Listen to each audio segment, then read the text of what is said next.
backward in second half, fall to Steelers 29-14. Pittsburgh, AP, his twisted ankle aching, his wide receivers blanketed, and his protection breaking down, Cincinnati quarterback Andy Dalton decided discretion was the better part of valor. Or at least the safest way to get out of Pittsburgh. So facing fourth down with a remote chance to get back in it against the relentless Steelers on Sunday, Dalton scrambled to his right, felt the rush coming, and threw the ball away. No forcing it somewhere in an attempt to get a first down. No heave downfield to A.J. Green in hopes of getting a call. Just a harmless fling to the sideline, and an acknowledgement there is plenty to be done if the Bengals want to truly turn around their season. They did turn it up, Dalton said of Pittsburgh's second-half onslaught. The Bengals, meanwhile, turned back the clock. And not in a good way.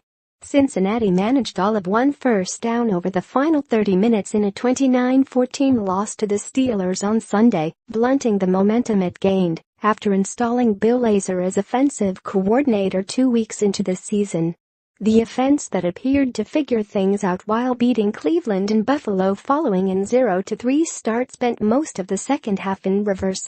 Dalton threw a pair of picks in the third quarter, when the game was still close, and was sacked 4 times in the fourth as the Bengals, 2-4, lost for the 8th time in their last 9 meetings with Pittsburgh, 5-2. They're a good secondary, but they didn't do anything to stop us, Cincinnati wide receiver A.J. Green said. I just feel like Andy didn't have enough time back there. Not when it mattered anyway. The Bengals fell behind by a touchdown twice in the first half, but responded each time with Dalton scoring passes. Then the running game disappeared, and any semblance of offensive balance went right along with it. Rookie Joe Mixon had 7 carries for 48 yards in the first half, but didn't get a carry on any of Cincinnati's 7 second-half possessions. He was in there in the third quarter, Lewis said.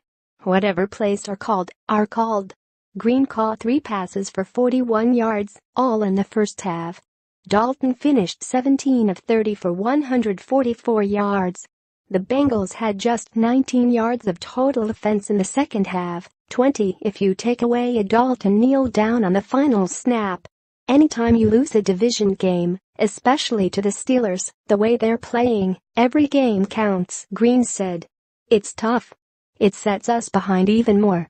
The Bengals arrived at Heinz Field hoping to send an emphatic message that the sluggish opening 2 weeks that cost offensive coordinator Ken Zampese his job was firmly behind them. Instead, they headed home looking as listless as they did during opening losses to Baltimore and Houston, and well out of the mix in the AFC North. The Steelers are just one team, Dalton said. They're in our division, but they're not the only team we play. Obviously, we've had some tough games against them, but they're not the only team that we go against. It's not about us against the Steelers. It's about us playing well and beating whoever we're playing. Unfortunately, today we didn't do it. The most alarming aspect for Cincinnati going forward may be the way the Steelers were able to get pressure on Dalton. Pittsburgh didn't go full Blitzburgh with the lead. Instead, the Steelers dropped 7 into coverage and relied on defensive linemen Cam Hayward and Tyson Alualu and outside linebackers Bud Dupree and T.J. Watt to get to the quarterback. The Steelers did with remarkable ease in the fourth quarter. Cincinnati did its best to prepare for the raucous crowd at Heinz Field, even blasting the rock song Renegade at practice. The song often blares over the stadium speakers before a pivotal possession for the Pittsburgh defense. It came on with the Steelers up 12 with 11:05 to play. 2 sacks and an incompletion later, Dalton was walking off the field, and the punting unit was coming back on. We got behind on first down, and it played into their hands for the whole second half, LaFell said.